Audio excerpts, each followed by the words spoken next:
when did you first realize things were beginning to cook there in Western New York? I think when we at the end of we went 12-4 in '88, Right. and it felt a little bit like we caught lightning in a bottle.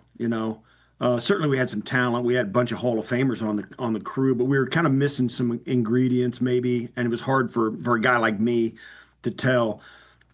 At the end of 1989, our team was known as the Bickering Bills in that season. We had some guys like Jim and Bruce and Thurman, Cornelius Bennett, a bunch of guys, and we had a bunch of talent, but we didn't have any chemistry, didn't have any culture, didn't have any, like that. And they were bickering, man. They didn't like each other. They were, it was my least favorite season in my entire career. No kidding. And then at the end of that season, Jim Kelly, bless his heart, just reached out and said, listen, talk to Bruce, Cornelius Bennett, Thurman, Kent Hull, Daryl Talley, some key guys. Yeah. And he said, dudes, we're in this together. So when we get home tonight after this game, why don't you come over to the house and hang out a little bit, and we'll start hanging. So when those guys started breaking down the walls of their personal lives and started being friends, because they were great players.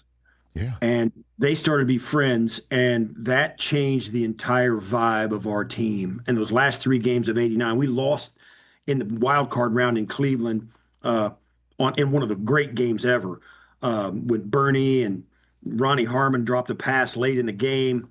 Clay Matthews picked Jim off at the very end to seal it. It was a fantastic game. And after that season, we really felt like we turned the corner. Marv made some very shrewd releases and signings in that offseason, and we came back and went to 4 straight Super Bowls from that point on. At the end of '89, we went through some really hard growing pains and came out of it right at the end of that season pretty good. And it carried over, and that team became what it was. I mean, I'll ask Jim next time he comes on, but can you add any context to what caused Jim to just say, you know what, heck, I'm just going to call everybody up, invite them over. You could feel the tension. You could feel the tension in the locker room. And for whatever, and Jim was one of 5 sons. So he knew what it was to be in a group, and have strife, when you fight with your brothers, that kind of thing. And he just dropped his guard and said, listen, there's no reason for us to be a team like this. And those other guys were all about it.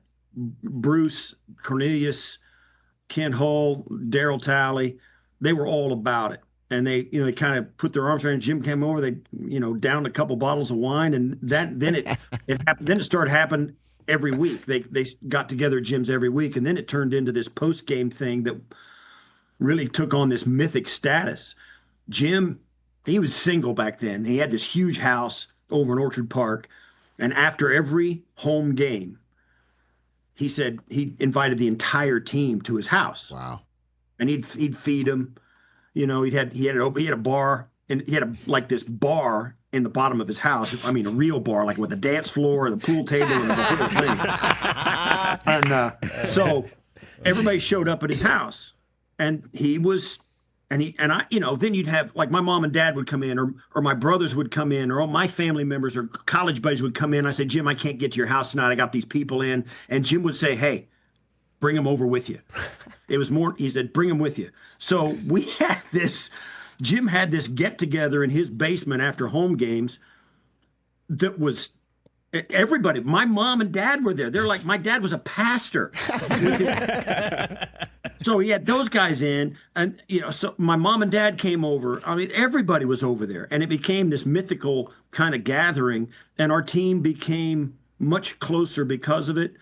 And we started playing for each other and even each other's families that we knew. We started playing for something bigger than ourselves, and it carried us through 4 pretty good years.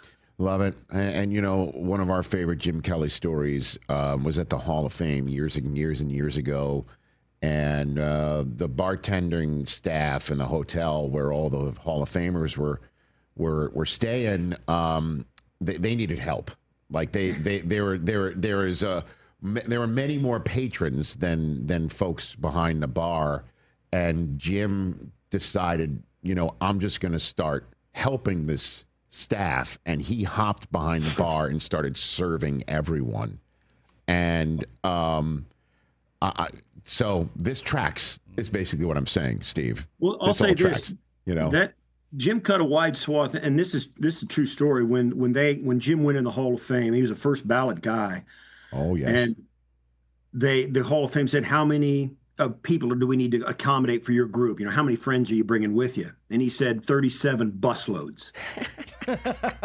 And they said 37 people. He goes, no. 37 busloads of people. And if you remember, that's the first year where they had to move the Hall of Fame induction ceremonies from the steps of the Hall of Fame into the stadium. That was the first time they did. And Boomer started, Chris Berman started hosting it. It became this big event. Yep. And they had to open it up because the entire region of Western New York showed up at Jim's induction, and they just couldn't accommodate all those people. And now it's a big deal, and they do it every year like that. But Jim was the guy who forced them to do that. Yes, the story that I was told by the Hall of Fame about this, Steve, this is the first time I've heard 37 busloads. That's a first for me.